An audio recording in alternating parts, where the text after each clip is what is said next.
¿Qué tal? Buenas tardes. Hoy miércoles 6 de enero estamos aquí en nuestra 11ª emisión de Diálogos y Debates, un espacio concebido para dialogar y reflexionar sobre nuestra realidad contemporánea.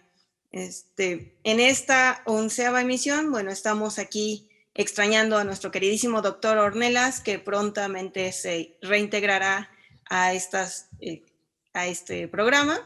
Y bueno, saben que tenemos aquí este espacio para dialogar sobre temas regionales, nacionales e internacionales con una mirada crítica, y en esta ocasión abordaremos desde la memoria histórica de nuestra América. Víctor nos recordará el levantamiento zapatista en el sureste mexicano. En la segunda sección pasaremos la revisión de noticias que trascienden en esta semana, que han sido seleccionadas por el equipo de colaboradores. En la sección de diálogos y debates abordaremos el tema del Tren Maya, y en nuestra sección de qué ver, qué escuchar y qué leer tenemos la invitación a la lectura del libro 1984, La gran distopía de George Orwell. Cerramos nuestro programa con la sección de arte y cultura, donde exploramos los ritmos y la cultura de Haití para conmemorar el reciente aniversario de la independencia de este país. Acompáñenos en los siguientes 50 minutos y sin más, Víctor nos recuerda el aniversario del levantamiento del Ejército Zapatista de Liberación Nacional en el sureste mexicano. Buenas tardes, noches a todos. Un gusto volver a charlar con ustedes después de las vacaciones. Y bueno, en la memoria de nuestra América hay que recordar como antecedente algo que dijo por ahí un oriental hace ya algunos años. Estamos hablando de El fin de la historia y el último hombre, que es una de las tesis que tiene Francis Fukuyama, en la que él dice que la lucha por las ideologías ha terminado con la caída del muro de Berlín y que prácticamente toda la teoría marxista que se había construido anterior a este acontecimiento y que nos habla de la lucha de clases estaba equivocada y que había terminado con la caída del muro. Sin embargo, pues una noche, una madrugada más bien, del 1 de enero de 1994, un grupo de indígenas en el sureste mexicano, en Chiapas, le dijeron a Fukuyama que estaba equivocado y que había en el sureste de México un grupo de personas indígenas que resistían y que estaban decididos a terminar con el saqueo de más de 500 años, la larga noche de los 500 años, como ellos la denominan en la primera declaración de la Selva Lacandona.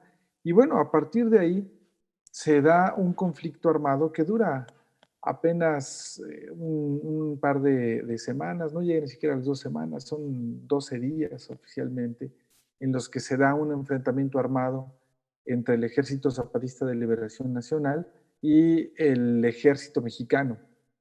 De los enfrentamientos más recordados, pues están aquel que sucedió en un mercado en un municipio cercano, bueno, más o menos cercano a San Cristóbal de las Casas, que es el municipio de Ocosingo, un mercado donde los insurgentes fueron acorralados por el ejército y bueno, se dio una masacre, y otro combate cercano a el cuartel militar que está también en las afueras de San Cristóbal, y a partir de ciertas fallas tácticas en la procedencia del ejército zapatista, pues inicia un repliegue hacia la selva lacandona y que se ve fortalecido también desde fuera con una movilización social que no se había visto desde hacía mucho tiempo en México y que tuvo a nuestro país al borde de una nueva revolución, de un levantamiento armado, que bueno, en manos estando el país y las Fuerzas Armadas en manos de Carlos Salinas de Gortari, pues se dio una gran ola de represión, no solo en Chiapas, sino en todo el país. Y en años posteriores surgen nuevas caras del México armado, como el Ejército Popular Revolucionario, EPR, el ERPI. También se levantaron años después y hubo pues oleada o un recrudecimiento de la represión en México a partir del levantamiento zapatista. Y bueno, pues lo que hoy nos dicen los zapatistas es que la esperanza y la disposición de muchas personas para conseguir un mundo nuevo, un mundo diferente al que conocemos, es posible, y que pues ellos están ahí para recordárnoslo, para que nosotros también abracemos cada quien la lucha desde su trinchera, como ellos lo dicen, y bueno, recordar que el fin de la historia no ha llegado, que existe una lucha de clases y que, bueno, nos demos cuenta o no de que esto sucede, ahí está la invitación para hacer un cambio. Y bueno, pues ahora pasaremos a la siguiente sección, que es sobre las noticias, que lo que vamos a hacer a continuación los compañeros en esta mesa, pues es decir las noticias que desde nuestro punto de vista son relevantes y tendrán algún tipo de influencia en los acontecimientos hacia futuro. Y bueno, me gustaría iniciar dándole la palabra a nuestra compañera Adriana Paola. Gracias, Víctor. Claro que sí.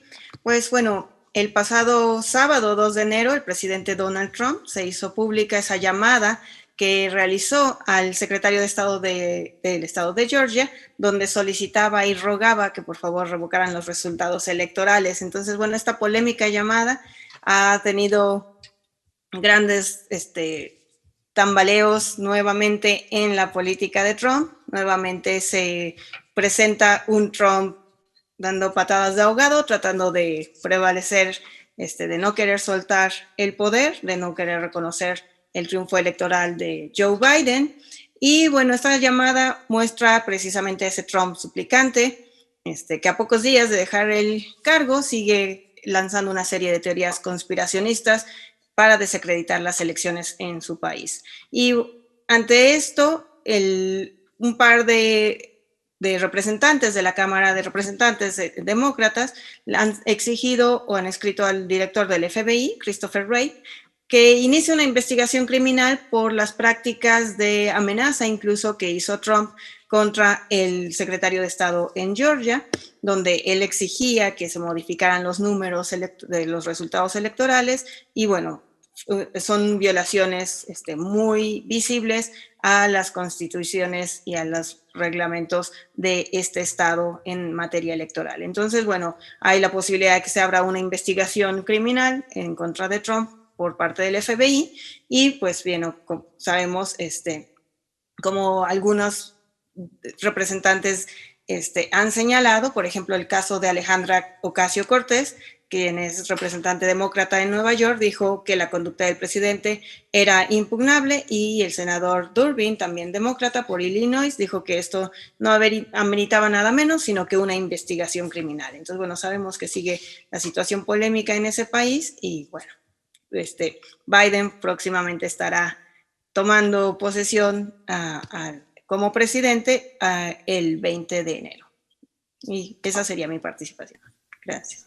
Gracias, Adriana Paola. Pues sí, sin duda es un tema que ha dado que decir desde hace ya varios meses, y bueno, pues al fin veremos el desenlace de esta historia.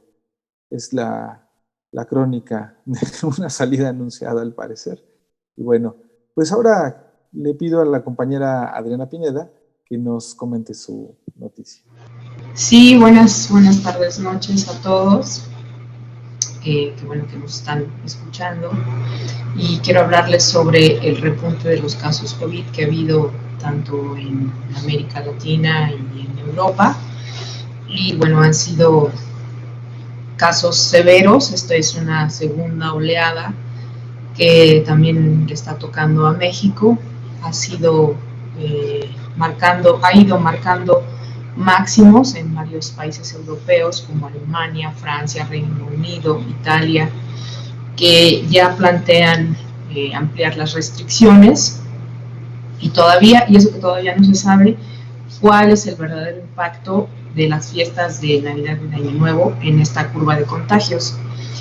Y bueno, Alemania ha registrado en las últimas 24 horas 9.847 nuevos casos de coronavirus y 302 muertes. Y pues la situación allá es extremadamente difícil, justamente por estas nuevas infecciones de coronavirus. Ha sido difícil obtener un cuadro preciso de la situación de COVID en este momento, justamente por lo que les decía. Y yo creo que eso sucede en todos los países. También en México justo estamos por ver cómo nos va a pegar en la curva de contagios todas las fiestas de fin de año. También en Francia, el domingo se superaron los 65,000 muertos por coronavirus y en un solo día se notificaron 12.489 contagios. También España es otro de los países europeos con mayor alza y bueno, que todos sabemos que es incierto lo que va a pasar. Y en Reino Unido, con esta cepa que aparentemente es más contagiosa, que se descubrió ahí, pues bueno, hay un nuevo cierre, ¿no?, en el Reino Unido, y las cifras de contagios no bajan de 50,000 casos diarios, y hay más de 74,500 muertos, y todo esto pues nos lleva a pensar en las restricciones que todos estos gobiernos, al menos aquí en Occidente, han sido impuestas, y bueno, que hay mucha resistencia. Restricciones como cierre de escuelas, por ejemplo, apenas en Reino Unido. Aquí en México tampoco en este semestre se van a regresar a clases presenciales, pues han cerrado también aquí en la ciudad de Puebla comercios. Justamente hoy abrieron, creo que van a abrir un par de días para la venta de juguetes, pero hay fuertes resistencias ante esta nueva ola de contagios. Sin embargo, son altamente significativos y vamos a esperar que nos depara este fin de año. Pues sí, la pandemia sigue dando de qué hablar. Ya estamos a casi un año de que llegara el virus a México y aún no vemos nuestra suerte, tanto en términos de salud como en términos económicos, pero bueno, ya la vacuna está llegando y esperemos que nos lleguen mejores tiempos a todos. Bueno, ahora yo pasaré a comentarles la noticia de esta semana que me ha parecido importante. Y bueno, en ese sentido me gustaría contextualizar primero que y un poco retomando lo que decía Adriana Pineda, que a mediados de diciembre más o menos, el año pasado, se habló de una nueva cepa del virus del nuevo coronavirus SARS-CoV-2 que estaba en Inglaterra, que había surgido ahí y se había detectado. Sin embargo, bueno, si nosotros vemos notas técnicas, nos podemos dar cuenta de que existen más de 100 variantes del nuevo coronavirus SARS-CoV-2 y que, bueno, han sido documentadas, que están ya en la literatura médica, pero no se les ha dado tanto relieve como se le da a lo que se ha denominado esta nueva cepa, aunque en realidad es una variante del SARS-CoV-2, y que surge en Inglaterra. Curiosamente, las fronteras de toda Europa se le empiezan a cerrar a Inglaterra cuando tenemos todavía la herida del Brexit y conflictos en los cuales no han podido llegar a acuerdos en Europa. Y todavía el día de hoy se incrementa el enrarecimiento del ambiente respecto al Brexit y el papel de Inglaterra cuando el Reino Unido le niega a Estados Unidos la extradición de Julian Assange. Pero no termina ahí, sino que hoy por la mañana en la conferencia matutina, el presidente Andrés Manuel López Obrador dice que dará instrucciones al canciller Marcelo Ebrard para que se inicien las gestiones y poder solicitar el asilo político para Julian Assange, dando ahí pauta para que se puedan a hacer amiguitos otra vez en Europa y en Estados Unidos, porque ofrece una salida viable, desde mi punto de vista, para las partes en conflicto. Ahí bloquean a Inglaterra y le dicen no puedes mandar gente ni mercancías porque tienes la nueva cepa, y ellos dicen, bueno, entonces no te doy a Assange, y entonces le entra al quite con la buena técnica de ser país pivote para que se puedan mover las grandes potencias, y el presidente les ofrece las cartas y les dice, miren, les puedo dar asilo político, tráiganlo para acá, con la condición para el asilo político, de acuerdo con la ley mexicana, es brindar toda la seguridad al Estado, darle las comodidades que merece una persona de acuerdo a los derechos humanos, pero se le restringe su participación en la vida política en el exterior. Entonces da una salida digna, ofrece una salida digna en línea con la doctrina Estrada a las partes que están en conflicto, con un tema que es bastante sensible, que es el de Julian Assange. Y bueno, veamos, la pregunta que nos queda aquí en el aire es cómo van a reaccionar las partes. ¿Cómo va a reaccionar este gobierno en Estados Unidos que está en transición? ¿Cómo va a reaccionar también el Reino Unido ante esta petición? Y eventualmente, ¿cuál será la posición de Europa ante estos conflictos? La respuesta pues nos la dará el tiempo, nada más aquí nos queda pensar un poquito más y hablar de las suspicacias que podemos encontrar ahí. Y bueno, finalmente cedo la palabra a nuestro compañero Marco para que comparta con nosotros la noticia de la semana. Muchas gracias, Víctor, y buenas tardes a todos nuestros videntes. Yo me voy a referir a la problemática de la distribución de las vacunas, porque este ha sido uno de los temas que más ha tocado en estos días vacacionales que tuvimos. Hay una situación respecto a la fabricación de las vacunas contra el COVID-19, y estas deben ser suficientes para atender una demanda que aún todavía no ha sido cuantificada y que constituye el desafío al que se han enfrentado las grandes farmacéuticas en la industria global de medicamentos. La forma como lo hagan nos concierne a todos. ¿Por qué? Pues es vital la situación. Ante los más variados y complejos sistemas de distribución y aplicación de las vacunas a escala global. Es decir, es una carrera contra el tiempo. Veamos. Las vacunas deberían aplicarse e inmunizar a individuos a mayor velocidad que la que corresponde al crecimiento de los contagios. Esta es una lógica para proteger a lo largo del 2021 a miles de millones de personas, tomando en consideración que al término del año pasado el total de casos de contagio se acercó a los 80 millones de personas. En el plano de la fabricación de estas vacunas y medicamentos, todo parece apuntar a un fortalecimiento del oligopolio de las grandes farmacéuticas, Pfizer, Moderna, Janssen, Sanofi y AstraZeneca, de las que solamente se tiene, y aquí hago una precisión, información mediática. Y no es sencillo encontrar información acerca de vacunas desarrolladas en China y Rusia, pero lo que sí se nota es el rechazo a estas por parte de grupos movidos, ya sea por prejuicios, creencias religiosas, filiaciones políticas o simple y sencillamente una llana ignorancia.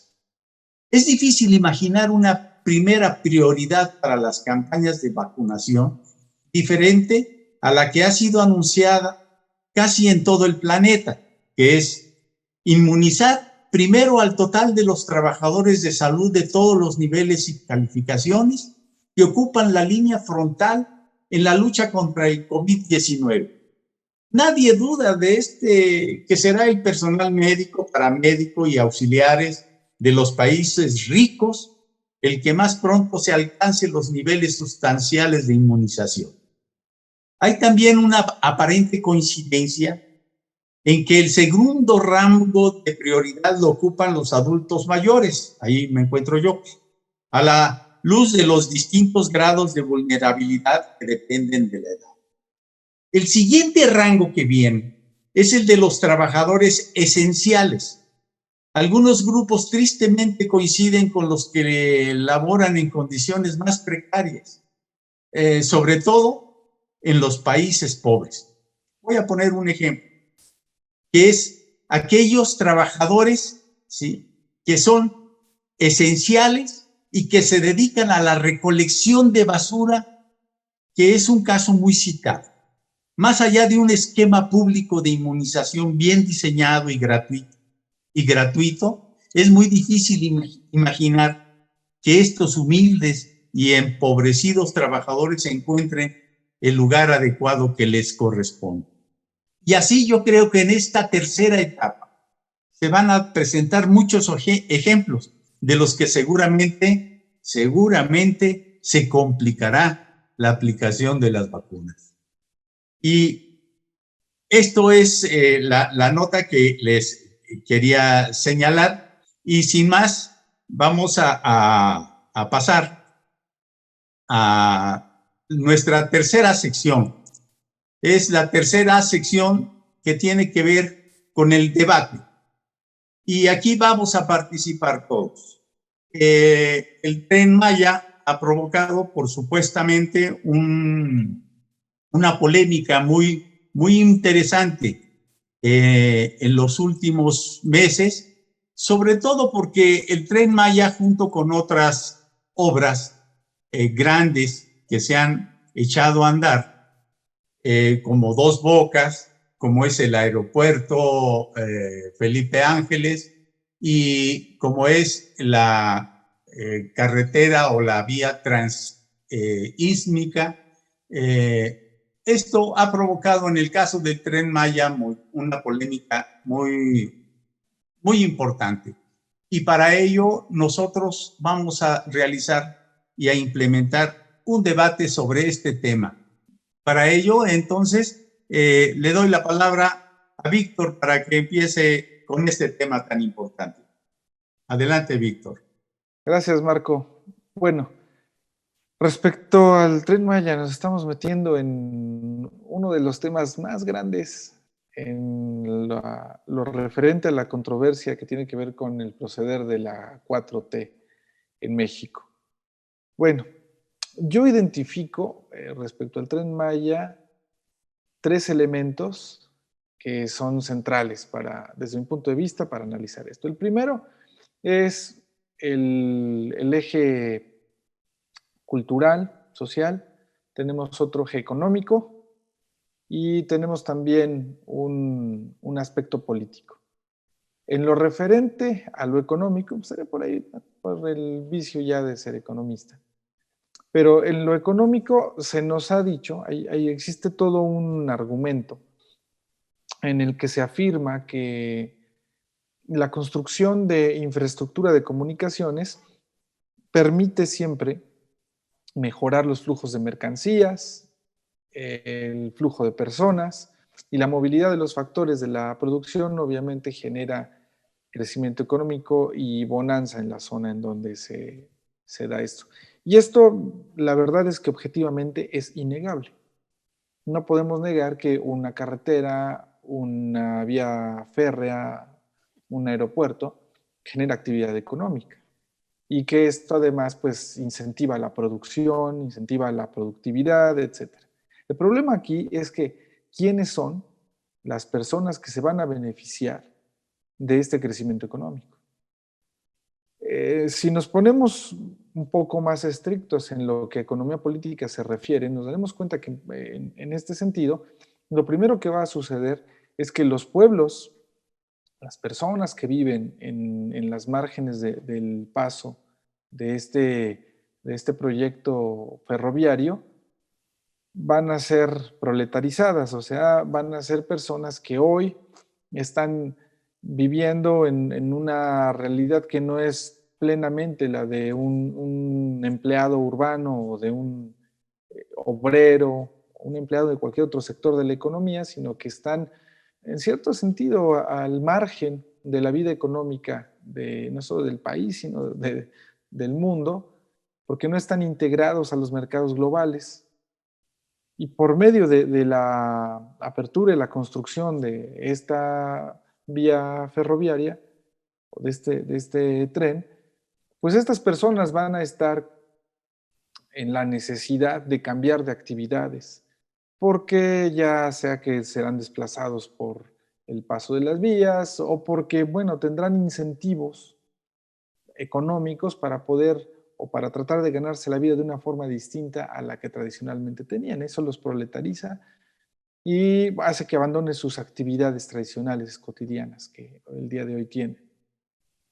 Esto hace que se incorporen al sistema productivo mundial, no en las mejores condiciones, porque el aislamiento que han tenido desde hace ya varios siglos implica que no cuentan con la cualificación que el mercado actual exige para ofrecer un empleo bien remunerado, o al menos en los estándares de los empleos que se ofrecen a otros trabajadores en otros lugares del país, lo cual los coloca en una situación vulnerable porque los empleos que podrán recibir pues no son precisamente de la mejor calidad.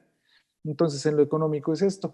Pero además, se podría argumentar que va a haber cuidado de que las fuentes de trabajo sean ecológicas, que sean congruentes y respetuosas también de la vida cultural, social de la región.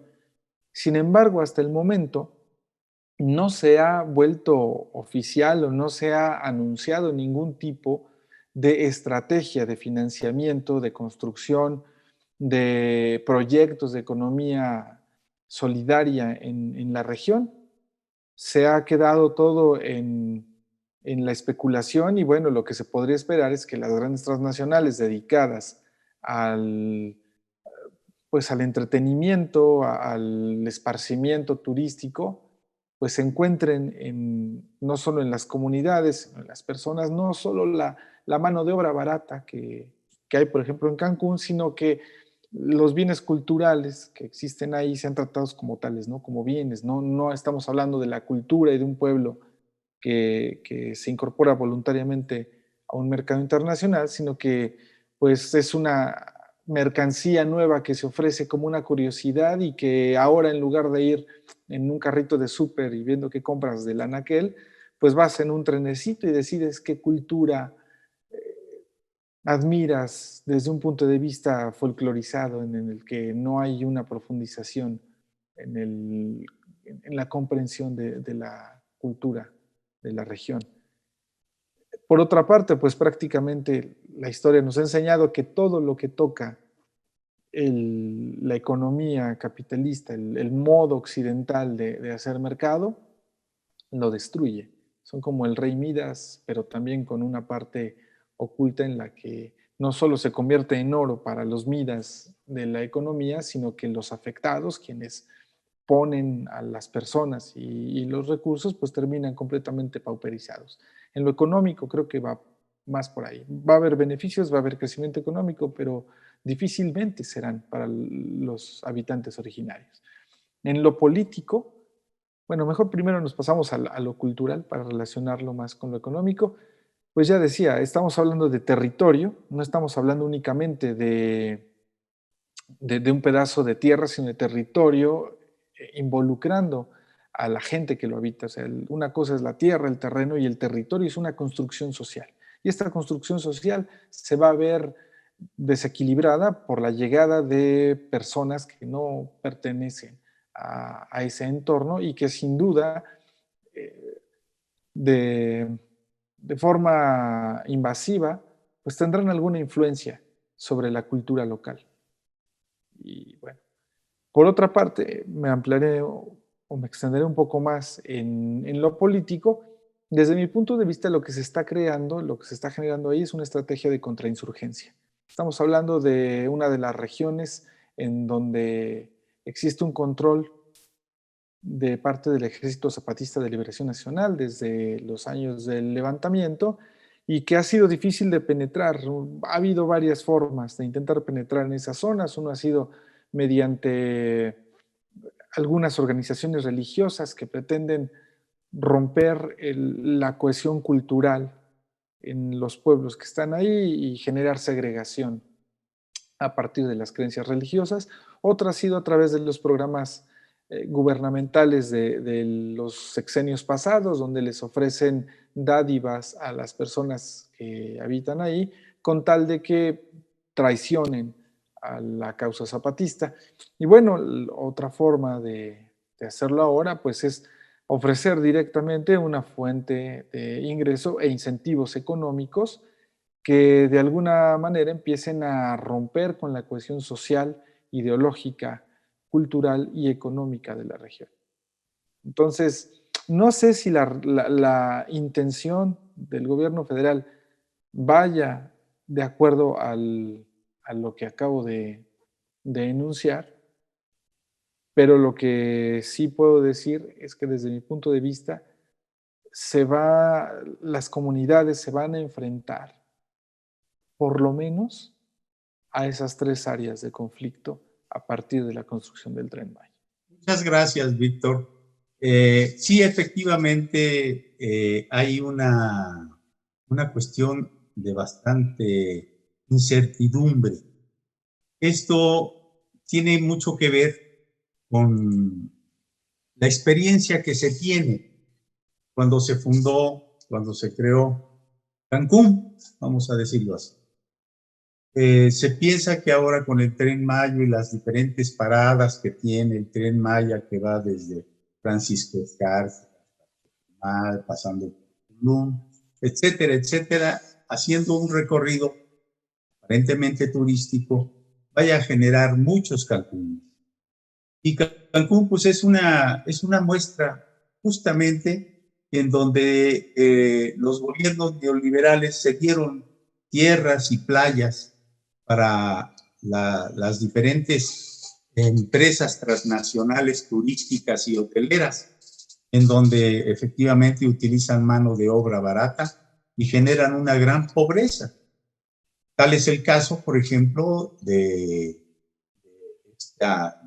Puerto Progreso, que está al norte de Cancún y que es prácticamente un conjunto de colonias, más de 300 colonias que hay ahí, y todas que viven los trabajadores que laboran en las zonas hoteleras y que viven en unas condiciones precarias económicamente. Bueno, pero ¿qué hay más sobre esta situación del Tren Maya? Paola, ¿nos podrías decir tus planteamientos al respecto? Claro que sí, Marco, muchas gracias.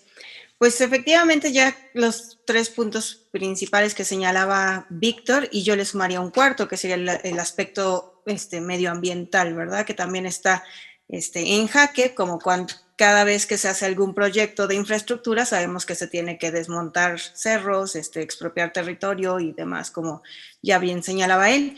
Pero además lo observo como lo señala Ana Esther Ceseña. Ella es una investigadora de la UNAM y comenta cómo se inserta en esta lógica del Gran Caribe, que no solo incluye el Golfo de México, sino que también incluye la península de Florida, por ejemplo, pero también las pequeñas y las grandes Antillas y la costa de Colombia y de Venezuela, y se inserta, por ejemplo, en esta riqueza petrolera, que sabemos todo este debate, los bloqueos que hay contra Venezuela obligan a hacen que Estados Unidos y otros países busquen el petróleo en otras fuentes, y bueno, una de esas fuentes puede ser México, ¿verdad?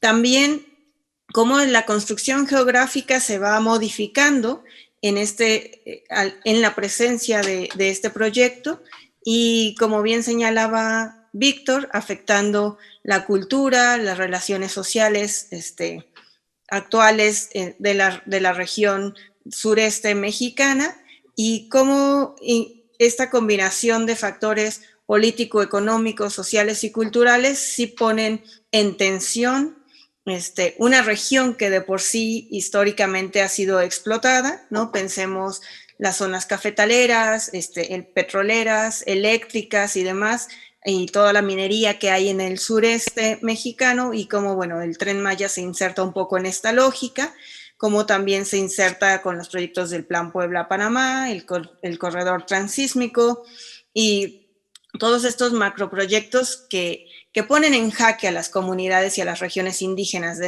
esta zona de México.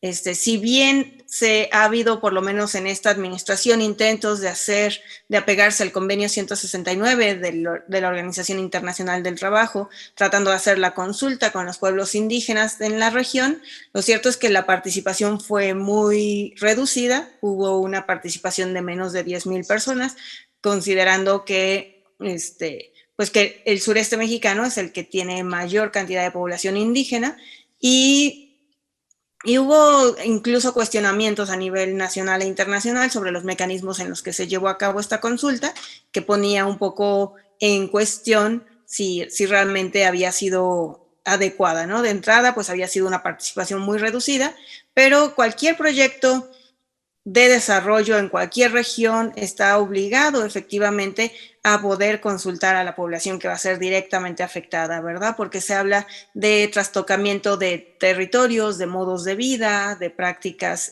locales, y que pone en jaque muchos aspectos de la vida sociocultural y económica y política de estos pueblos, y que sabemos que si bien podrá haber una derrama económica, sabemos que en las regiones más empobrecidas lo que se da es una profundización de la proletarización, donde la explotación tal vez sea mayor a cambio de salarios miserables. Y bueno, sí hay como esos debates, ¿verdad? Y por otra parte, la cuestión ambiental, que también se sabe que va a tener impactos fuertes. Hasta el momento no ha habido un documento que genere la información suficiente sobre los impactos ambientales, sociales, políticos, económicos y culturales en la región. Entonces, eso es un vacío que desde cualquier política y cualquier megaproyecto se tiene que cubrir, ¿verdad? El acceder como población a la información es fundamental para saber responder ante ciertos proyectos, ¿verdad? Y que en el caso de la pandemia, además, se profundizan las condiciones de adversidad, donde incluso organizaciones indígenas o regiones y pueblos indígenas han tratado de organizarse para tal vez ampararse o que sus territorios no sean expropiados y demás. Y sin embargo, por el contexto de la pandemia, como los juzgados están operando de formas diferentes y demás, pues tampoco están teniendo acceso al ejercicio pleno de sus derechos para acceder tanto a la información como a algunas prácticas de protección en los marcos jurídicos vigentes. Entonces, bueno, creo que sí es un debate. Aún me parece que todo megaproyecto, como bien señalaba Víctor, que se inserta en la lógica del capital, pues tiene tendencia y objetivo, ya sea evidente o en el trasfondo, de servir a los intereses de la acumulación de capital, donde la mayoría de la población, tal vez no quedamos excluidos, pero sí somos integrados de formas muy inequitativas, ¿verdad? Entonces, bueno, me parece que es un tema polémico. Muchas gracias, Paola. Sí, efectivamente, cualquier proyecto de infraestructura, y el Tren Maya nos lo dice, es un proyecto de poder. Y bueno, pues ya habíamos señalado que efectivamente hay una situación de impacto con respecto a la biodiversidad que existe en toda esa zona. Y veamos, por ejemplo, la selva maya abarca desde Chiapas hasta Quintana Roo. Esto pasa por Tabasco y Campeche. Es parte de lo que se puede llamar ¿cómo podríamos decir? Una Amazonia mesoamericana, que son áreas naturales protegidas que van desde el cañón del Usumacinta. Hay otra selva que es Calakmul, otra más que es Becán, Siancán, la selva Lacandona y la selva del Petén. Es una situación de impacto que se va a dar en esta en este mosaico tan interesante selvático que nosotros tenemos como gran pulmón de oxigenación en nuestro territorio, en nuestra República Mexicana, y que, por supuesto, querrámoslo o no, la intromisión de esta obra ferroviaria va a provocar problemas. Y algunos comentaristas hablan sobre estas áreas naturales protegidas del sur-sureste de México. Con esta obra es posible que se acelere más el riesgo de que esta gran biodiversidad, vaya a acercarse al riesgo de desaparecer. Bueno, vamos a pedirle a Adriana Pineda que nos diga sus opiniones con respecto a esta situación del Tren Maya. Por favor, Adriana Pineda. Gracias, Marco. Sí, bueno, los planteamientos contundentes que han hecho ustedes tres respecto a las afectaciones medioambientales que pueda haber, y bueno, a eso se suma falta de claridad en los proyectos, en el propio proyecto ejecutivo para el desarrollo del Tren Maya. Eso es innegable. Aún así, pienso que pues, la selva ha sido el propio medio ambiente, la propia selva, es por ella misma, me da la impresión que se autodefiende, ¿no? Es tan potente que es difícil hacerla a un lado. Y bueno, pues ahí hay elementos técnicos que yo creo que han sido hasta insalvables, no sé, pienso en Colombia, pienso en Brasil, donde la selva pues, no les permite del todo avasallar medioambientalmente. Y por otro lado también me llama mucho la atención este tema de los pueblos indígenas, que si bien no han sido, podría ser cuestionable la forma en que les ha sido tomada su opinión, su parecer respecto a cómo se van a ver afectados. Yo creo que los pueblos indígenas no son inertes, no son cuerpos inertes que están ahí para que se conserven tal cual son, porque finalmente esos pueblos están marginados y son pobres. Y tienen derecho a tener mejores condiciones de vida, y yo creo, porque vengo de un pueblo que también, en el cual ha habido mucho mestizaje, que este intercambio cultural te afirma como pueblo indígena y te permite también avanzar, te permite dar viabilidad y continuidad a tu pueblo indígena ya inserto en este mundo, en esta época, en esta etapa. Yo creo que a veces nos vemos nos ven como menores de edad, ¿no? Como gente que tiene que ser protegida y quédate como estás y quédate donde estás, aunque sea cuestionable el estado en los límites de acceso a la educación, de acceso al trabajo, de acceso a cosas, a bienes materiales, que bueno, que como insisto, desde mi perspectiva, puede que no sea del todo destructivo, sino que te dé viabilidad como pueblo. Sí, bueno, respecto a lo que decía Adriana, yo concuerdo en que no se puede partir de una visión romántica en la que los pueblos son completamente estáticos y en la que no hay un daño al ambiente, porque pues es una parte intrínseca al ser humano. Somos unos animalitos que tendemos a consumir todo lo que nos rodea, como muchas de las especies lo hacen. Sin embargo, yo creo que aquí se está dejando demasiado al mercado. Es decir, mientras no existan planes y no existan,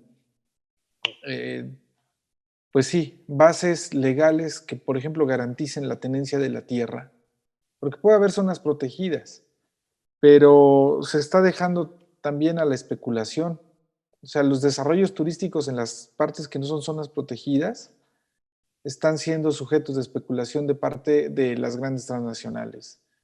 Y me parece que sí existe o debe haber un acceso, o por lo menos la opción, para que los pueblos se integren a la economía. Yo creo que eso está, o sea, no es descabellado, es algo real, que además no podemos negar que es una tendencia global. O sea, no podemos estar en contra de esto, al menos no así a rajatabla, pero sí también debemos de pensar que, a pesar de que es un proyecto que es impulsado por el Estado mexicano, en los detalles donde vamos a ver si una persona pasa de ser un campesino empobrecido a ser un conserje o un cantinero o cualquier persona que trabaje en los servicios igualmente empobrecido e igualmente explotado, pues no hay mucho caso, sino que debe haber una mayor, desde mi punto de vista, una mayor participación del Estado para permitir que, en todo caso, esta incorporación de los pueblos indígenas sea en las mejores condiciones posibles. Gracias, Víctor. ¿Alguien más quiere hacer alguna otra aportación a esto? Sí, y creo un comentario similar o sumándome a lo que menciona Víctor, la cuestión de cuando uno señala que los pueblos tienen que ser consultados es precisamente en esa lógica de no infantilizarlos, de decir, las regiones que históricamente han sido propiedad de estos pueblos y estos proyectos están siendo propuestos desde la visión externa en estas regiones. Y bueno, efectivamente, cuando yo hablo de cambiar modos de vida, no me refiero a esta romantización del buen salvaje, ¿verdad? Sino a decir, o sea, la cultura es dinámica y por supuesto que siempre va cambiando. Pero cuando somos las personas quienes decidimos cómo queremos cambiar nuestra cultura, cómo queremos insertarnos en ciertos procesos, porque accedemos a mayor información y recursos, creo que es cuando se da una forma mucho más equitativa de reconocer esa diversidad, de promoverla y por lo tanto de establecer diálogos interculturales. Desafortunadamente, los megaproyectos lo que hacen es que manejan una línea en la lógica obviamente del capitalismo a escala global y no nos queda el resto sino integrarnos en la medida que nos podemos integrar, ¿verdad? Y algunos estarán en mejores condiciones y podrán integrarse mejor de acuerdo a las miles de privilegios y miles de dominaciones que están interconectadas, y otros estarán en condiciones de mayor subordinación al momento de integrarse. Entonces, efectivamente, ser un campesino empobrecido o ser un obrero empobrecido no hace mucho la diferencia.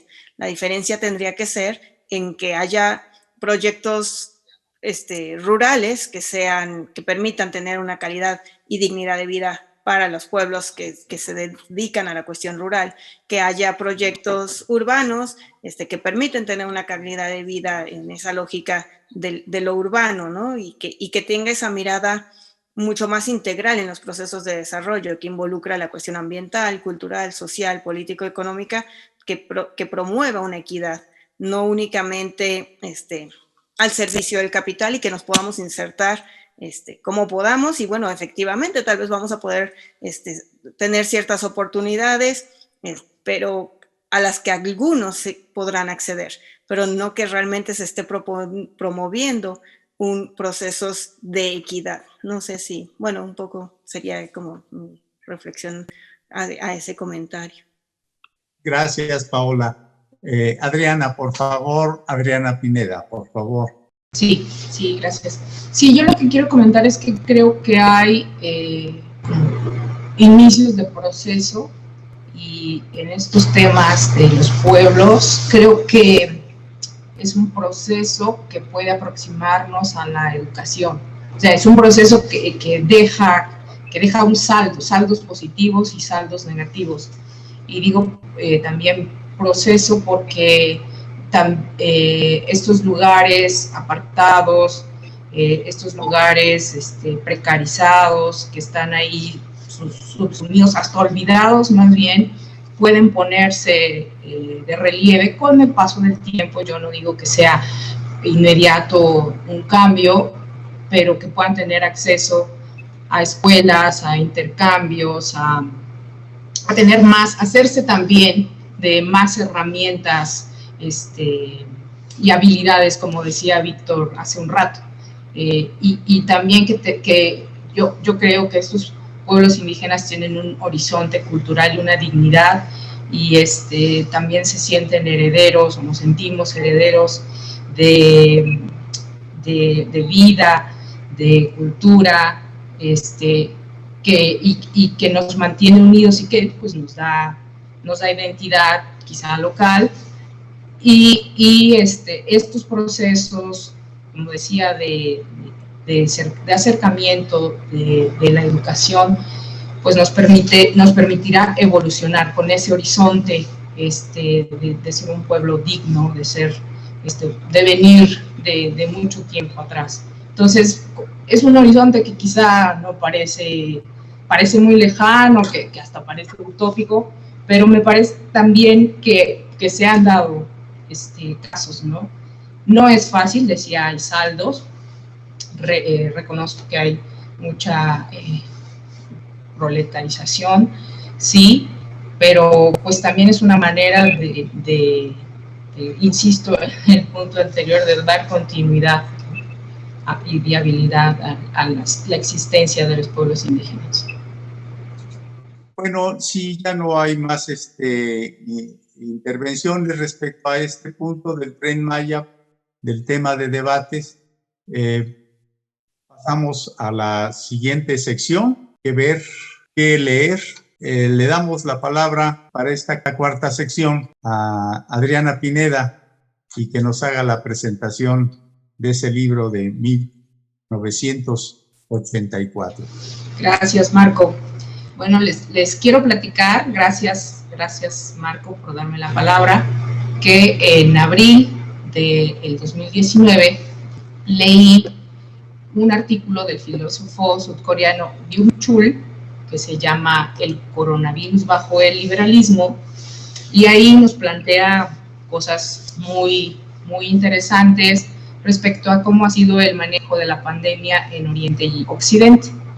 Él dice que pues en América, Estados Unidos y en Europa no ha habido una contención suficiente o exitosa de la pandemia, mientras que en los países asiáticos como Corea del Sur, como Japón, Hong Kong, sí ha habido un control relativamente rápido de la pandemia, y él lo explica porque hay una diferencia esencial, una diferencia cultural esencial entre Oriente y Occidente.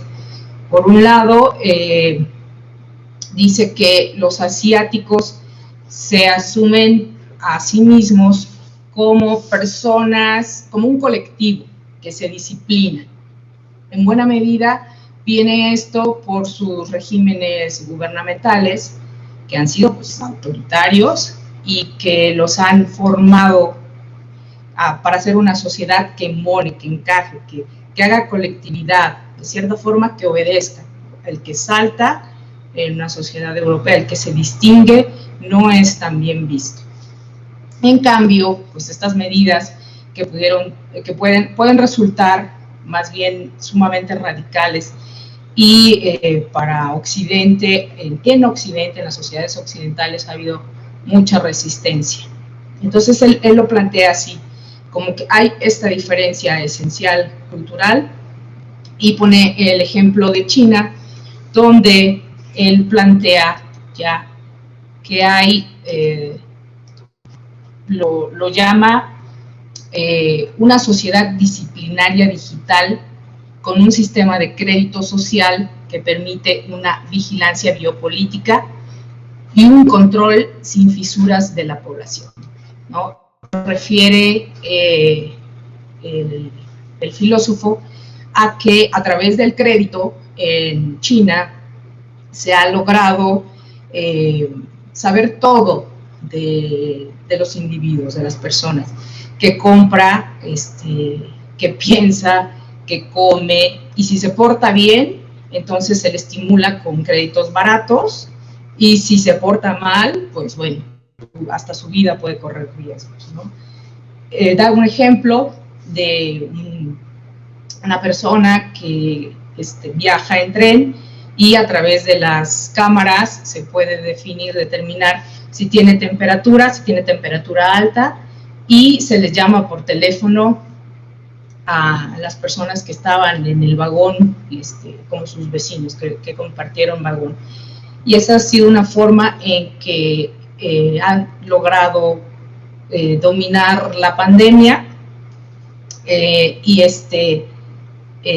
pues tiene que ver con un control, y eso pues me remite a mí justamente a esta novela 1984 de George Orwell, donde también se habla de una sociedad, ¿no?, distópica, controladora, totalitaria, en la cual nos narra la historia de Winston, y cómo Winston vive, ¿no? Las primeras escenas, la primera parte nos habla de cómo sabe que lo están viendo, que no tiene libertad, no tiene autonomía, no puede, ni siquiera tiene la posibilidad de pensar, porque en sus gestos se puede se puede saber lo que él realmente piensa, y puede ser sujeto de castigo. Y bueno, esta novela nos plantea también el tema del amor, y cómo puede haber esta transición y este control a través del cuerpo y de infligir dolor, de cómo se te puede controlar el alma.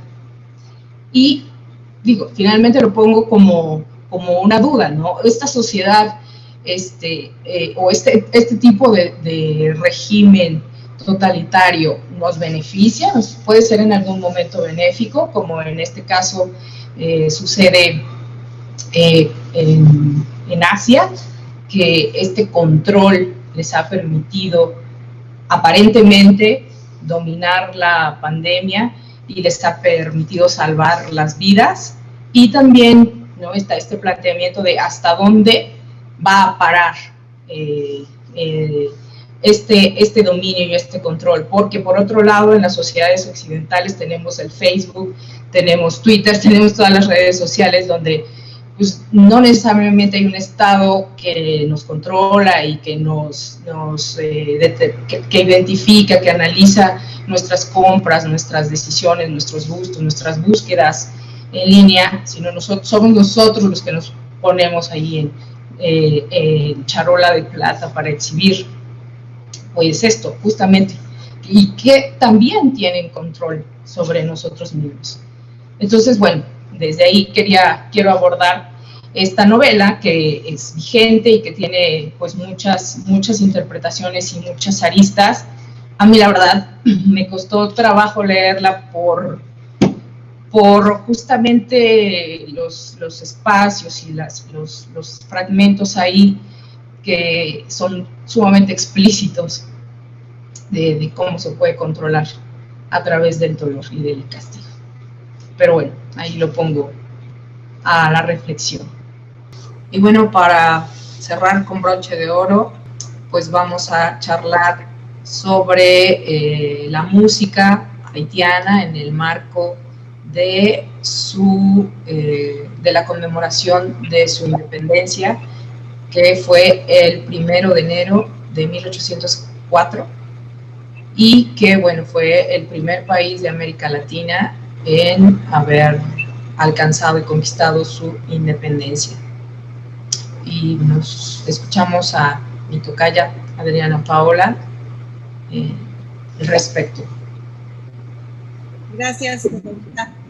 Pues sí, efectivamente el pasado 1 de enero, como bien mencionas, fue la conmemoración de la independencia de Haití, y sabemos que, bueno, Haití, como parte de nuestra América, es una historia de dolor, pero también de resiliencia, impresionante, una fortaleza muy fuerte y que a veces lo vemos un poco lejano, ¿no? Tanto lingüísticamente y demás, pero tenemos tanta cercanía cultural, social y bueno, en esta lógica de construir nuestra América creo que es fundamental reconocer esta historia de lucha que tiene el pueblo haitiano, que sabemos que ha sido incansable, que ha sido con mucha violencia y ocupaciones y demás, que actualmente se encuentran en procesos muy dolorosos social y políticamente hablando, obviamente también económicos, pero pues invitamos también a ver esa parte gozosa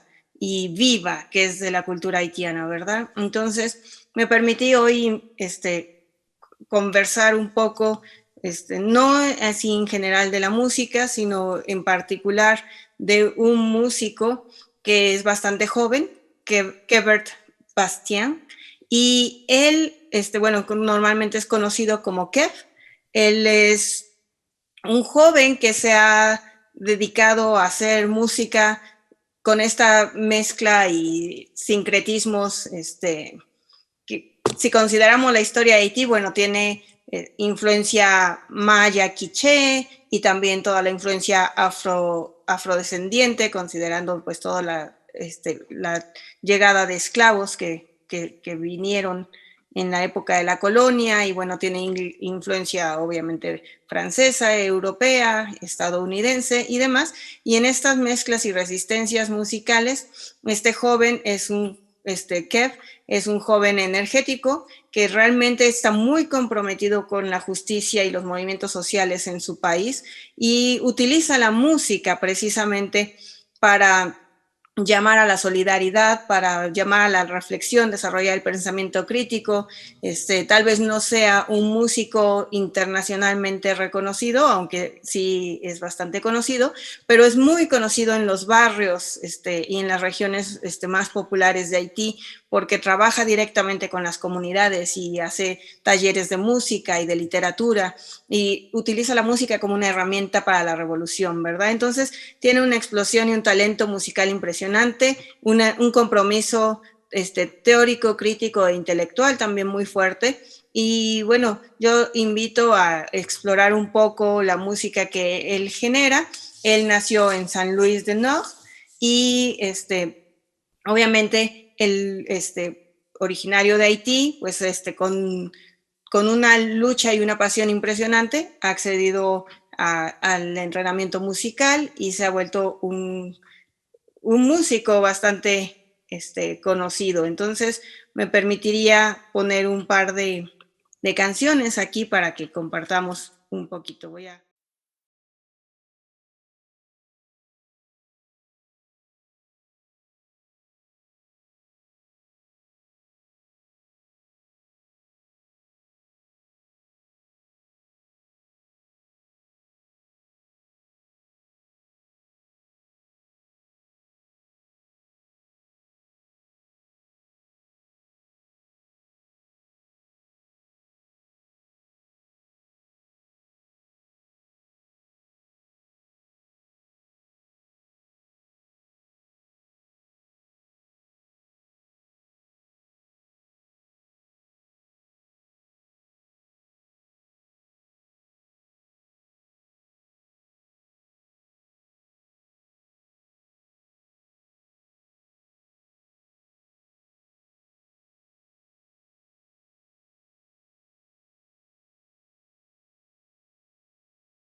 compone y bueno, canta en francés y en creol principalmente, y bueno, ese es un poco su estilo musical, y como un poco esta letra habla del contenido político en el currículo escolar, ¿no? Y cómo forma al policía, forma al político, y entonces en qué situación quedan los ciudadanos y quién somos, como toda esa subordinación que se puede construir también desde la política de la educación y subordinada al dinero y al capital.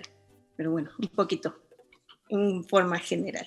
No sé si quieren escuchar otra canción o si Marco nos comparte, veo que tiene ahí algunas figuras de madera talladas en madera. Y hay algunas figuras de madera talladas y preparadas.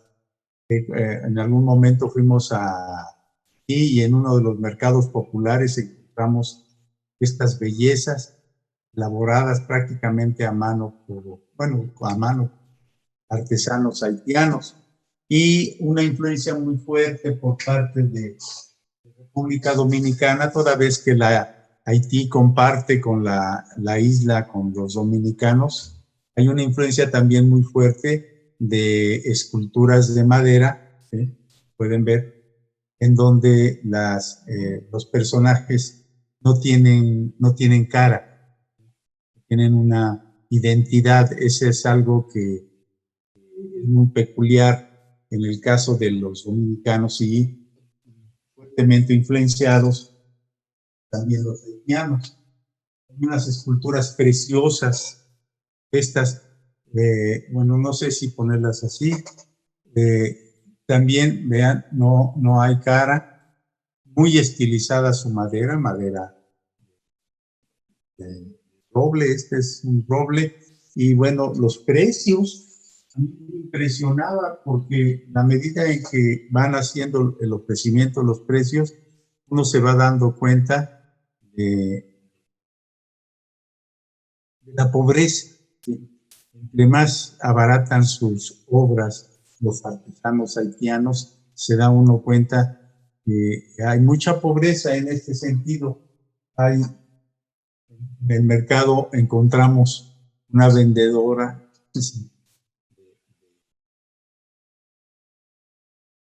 de calabaza, madera y otras cosas más, como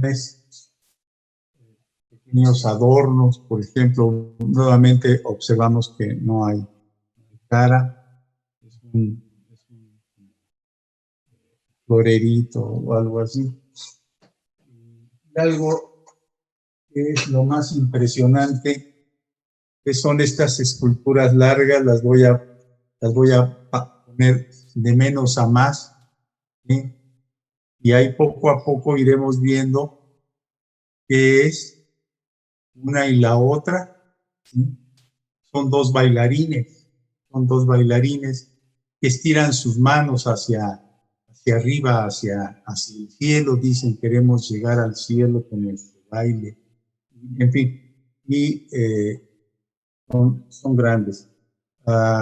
Cosas que en la aduana, al querer pasar estas esculturas largas, en la aduana en México, como venían envueltas, creían que eran unas armas y me las querían quitar los agentes aduaneros. Y bueno, ahí hubo una discusión, ya se podrán imaginar, yo no me dejaba, ellos empeñados en eso. Cuando se dieron cuenta que eran unas esculturas, decían, esto es un arma que puede provocar. Le dije, no, bueno, te las quieres quedar así.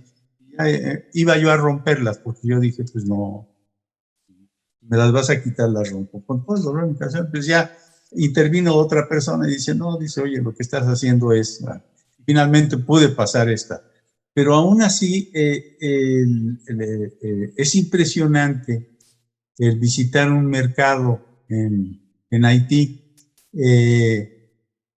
Encuentra uno de todo.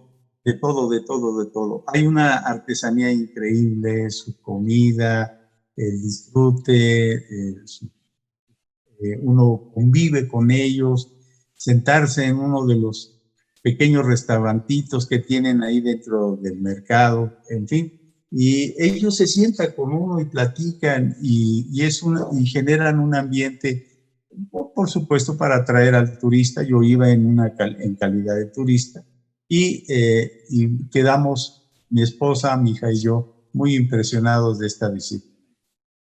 ¿Puedo yo con esto aportar algo sobre este bello país? Muchas gracias. Sí, muchas gracias, Marco. Y además lo impresionante, lo que yo sé de estas esculturas, es el talento que hay, es que siempre se arman con una sola pieza. El tallado es solo una pieza de madera. El chiste no es ensamblar ni nada, sino que es una única pieza así. Me parece muy rico. No sé si Víctor o Adriana quisieran comentar algo al respecto. Sí, me recuerdan, no sé si vieron la película de Gauguin, la película o más bien también algunos temas sobre cómo creó, ideó el cubismo Picasso, inspirado en esculturas africanas, y pues se nota ahí esta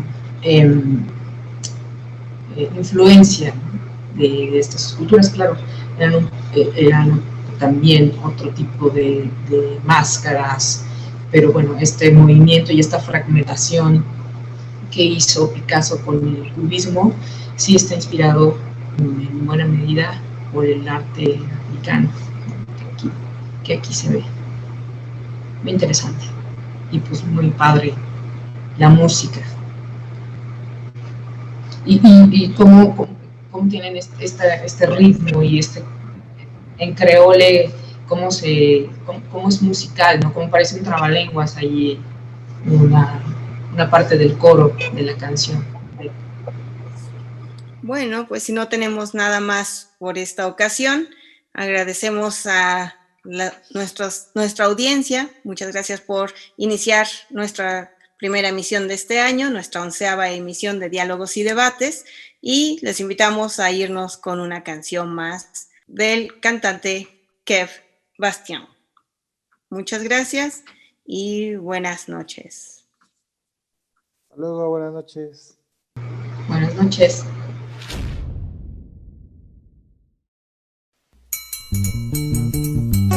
Essa garçom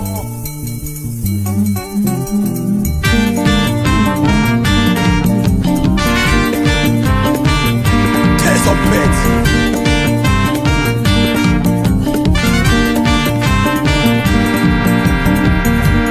Dans la primatia, yon chassi, yon chèque Petro-Caribé. Yon ti panneau solaire coûte $10,000, la mort arrivée. Y'a une bouteille de vin pour $20,000 dans l'hôtel Caribé.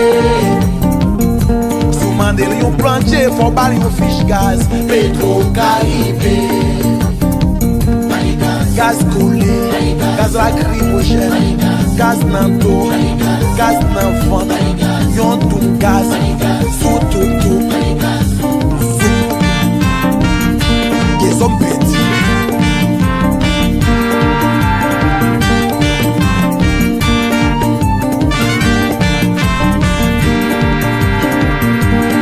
Pas de manger bois pour la baille la virée.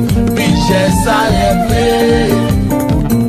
EDH prend prise pour nous appeler Petro-Caribé. N'a contre l'argent l'état des garçons relé l'autre. Ti chéri bébé. N'a qu'à fou aéroport les peuples pour nous gaz Petro-Caribé. Gaz collé, gaz lacrymogène, gaz nan ventre, gaz nan dos, yon tout gaz, sous tout.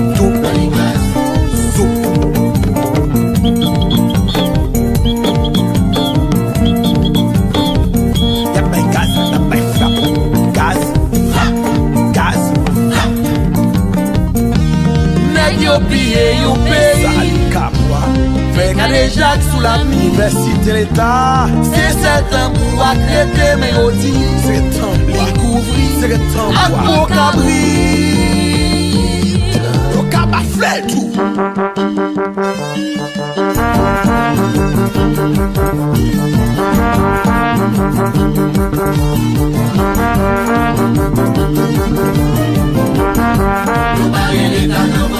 C'est privé là dans le tout. Pétionville là-dedans tout. Gisèle là-dedans tout. Les journalistes là-dedans tout. Nèg yo volé gaz la gaz nan vente nous augmenter. Pour nous demander compte yo si mo vinn ban nous gazo. Nèg yo volé gaz la gaz nan vente nous augmenter. Pour nous demander compte yo si mo vinn ban nous gazo. Boy boy, boy boy, boy boy.